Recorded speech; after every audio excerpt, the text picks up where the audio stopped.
Paper folding cutting, paper को fold करके काटा गया कुछ इस प्रकार से। खोलने पर चारों में से कौन सी आकृति बनेगी? खोलो जरा इस कागज को।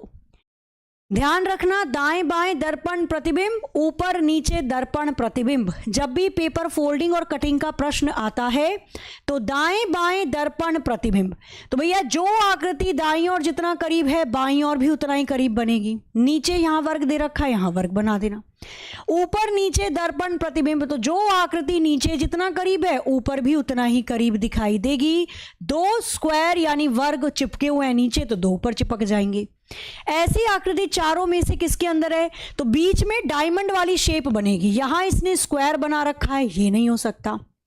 इसने इन दोनों खरगोशों के कान चिपका के बना रखे हैं। भाई थोड़ी सी तो दूरी दोगे बेचारे को, ये तो पता नहीं किस दिशा में जा रहा है, इसे खुद ही नहीं पता।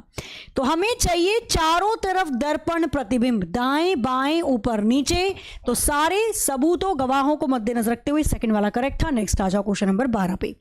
क्रम में लगाना है। लंबा छोटा व्यक्ति की हाइट दे रखी है, बनाइए और बताइए क्या कहा गया है। क्वेश्चन नंबर 12 में सूरज गोपाल से छोटा है ओआल, परंतु तरुण से लंबा है। अच्छा, राजन सबसे लंबा है तथा शिवम सूरज से छोटा है परंतु सबसे छोटा नहीं है। तीसरा सबसे छोटा व्यक्ति कौन होगा ये बताना है। Option A B C D बनाया जाए। इसने एक एक लाइन दी, वही पकड़ो। कह रहा है सूरज गोपाल से छोटा है, तो मैंने सूरज को बना दिया गोपाल से छोटा। और फिर कह रहा है परंतु तरुण से लंबा है, तो सूरज गोपाल से तो छोटा है लेकिन तरुण से लंबा है। ओके, राजन सबसे लंबा है तो राजन को सबसे लंबा बना दो। ठीक है जी।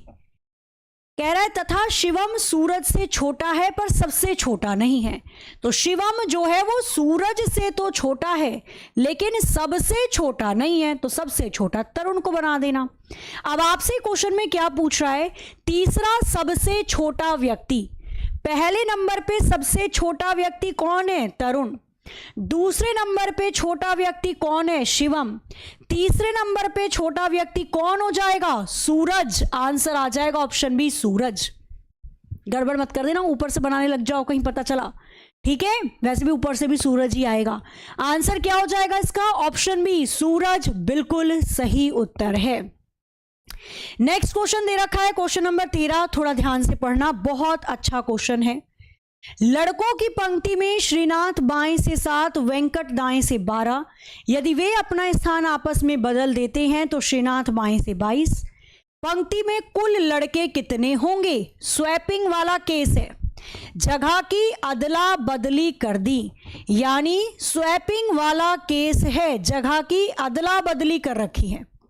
और जब भी जगह की अदला बदली होगी और आपसे कुल व्यक्ति की संख्या पूछी जाएगी तो कैसे निकालेंगे आप?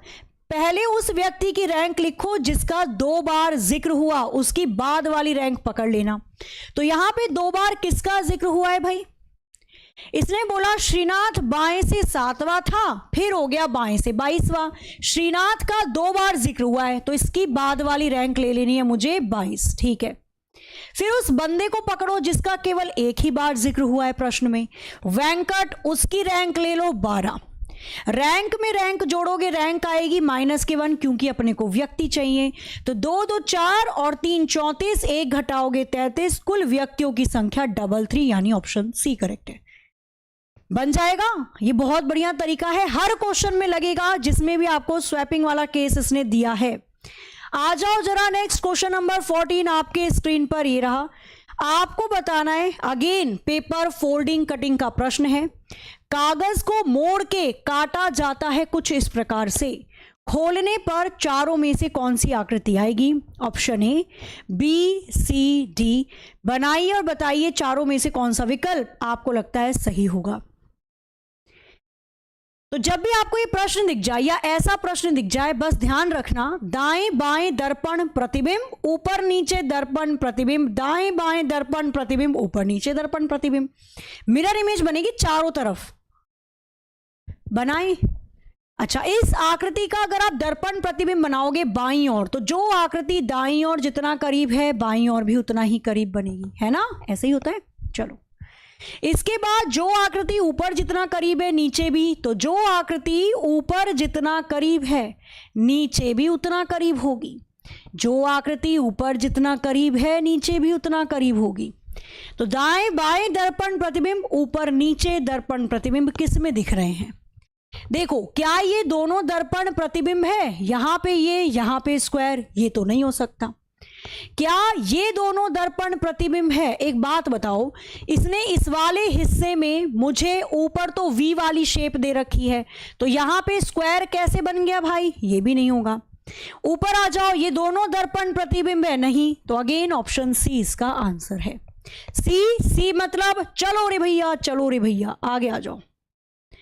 क्वेश्चन नंबर 15 आपके स्क्रीन पर ये रहा। 15 से सीधा 20, डायरेक्ट बाबू भैया से बाबू। क्वेश्चन नंबर 15 पढ़िए और बताइए। क्वेश्चन नंबर 15 के लिए लुप्त संख्या की श्रृंखला है, यानी मिसिंग नंबर की सीरीज है। आंखों ही आंखों से भस्म कर दो। इतने प्यार से इस क्वेश्चन को देखो कि ये खुद ही बोले मैं खुद ही हो जाता हूं। बनाओ और बताओ चारों में से कौन सा विकल्प सही होगा। कह रहा है 200, 100, 50, 25, 12.5, तो आगे क्या? क्वेश्चन मार्क की जगह चारों में से कौन सा विकल्प आएगा? Option A, B, C, D. बनाते हैं, शुरू करते हैं क्वेश्चन को बनाना। अब यहां पर हमने देखा तो 200 से 100 पे आ गए, है ना। यहां पर इसने 200 का आधा किया 100, 100 का आधा किया 50, 50 का आधा 25, 25 का आधा 12.5 और इसका आधा, तो 12 का आधा 6 हो जाएगा, 0.50 का आधा 2.5 हो जाएगा। आंसर आ जाएगा 6.25। 6.25 करेक्ट है, 6.5 होगा। पिटाई करूंगी मैं, वो 6.5 शैतान भैया, 6.5 अगर आप करते हो तो क्या बन जाएगा इसमें? 6.5, 6.5 कितना हो जाएगा? 12.9 आ जाएगा। वो 12.5 दे रहा है। 12.5 का आधा करना है आपको, तो दशमलव के बाद 0 ही मानो। 12 का आधा 6 हो जाता है और 5 शून्य का आधा 2.5 हो जाएगा, है ना। 6.25, 6.25 जोड़ो तभी आएगा 12.5। आओ इधर, पता नहीं क्या करते हो, कहाँ रहता है ध्यान? तनको तोरो लोग इनके ध्यान नहीं खे क्लासवा में, तनको नहीं खे बाहो बाबू। चलो क्वेश्चन नंबर 16 बनाओ और बताओ इस क्वेश्चन मार्क की जगह चारों में से कौन सा विकल्प आपको लगता है सही होगा। Option A, B, C, D. बनाइए और बताइए इसका आंसर क्या हो सकता है। 16, 8, 8, 12, 24 आगे दे रखा है क्वेश्चन मार्क। 120 आएगा, 60 आएगा, 125 आएगा या 625 आएगा, बताना है। बहुत अच्छा क्वेश्चन है, मैं आपको इसका तरीका भी बता रही हूं। और अभी मेरी आज रात 9 बजे यूपीएसआई की भी क्लास लगी है, तो जो स्टूडेंट्स यूपीएसआई की तैयारी करते हैं 9 बजे वाले सेशन देखना, उसमें मैं 3 से 4 चैप्टर कंप्लीट करवाऊंगी, ठीक है, जिसमें एक सीरीज का चैप्टर भी है। अब यहां पर हमने देखा तो भैया सीरीज 16 थी, यानी पहले घटी फिर बराबर हुई और बढ़ी। जब भी आपकी श्रृंखला पहले घटेगी फिर बराबर होगी और फिर बढ़ेगी, तो जब भी ऐसी सीरीज दिखे समझ जाना 99.9% ये 2.5 गुना 1.5 गुना वाली सीरीज है, ठीक है। अब यहां पर हमने देखा तो पहले इसने 16 का आधा कर दिया तो 8 आ गया, फिर 8 की 1 में गुणा कर दी, 8 का 1.5 गुना कर रखा है तो 8 1 कम 8, 8 का आधा 4, 8 4 12 आ जाएगा। फिर 12 की 2 में गुणा कर रखी है 24, 24 का 2.5 गुना कर देना। 24 का 2.5 गुना कितना होता है? 24 दूनी 48 प्लस 24 का आधा 12, 48 और 12 60 हो जाएगा, यानी 24 का 2.5 गुना होता है 60। 60 करेक्ट आंसर है। 1.5, 2.5, 3.5 निकाल लोगे। चलें आगे बढ़िया से क्वेश्चन नंबर 17 पे आ जाओ। क्वेश्चन नंबर 17 आपके स्क्रीन पर ये रहा। क्वेश्चन दिया हुआ है इसने घड़ी पर, यानी कि क्लॉक पर आधारित प्रश्न है। कह रहा है 3:25 पर, 3:25 पर दोनों सुई के बीच में कितने डिग्री का एंगल बनेगा? 48 सही, मतलब 48.5 कह लो,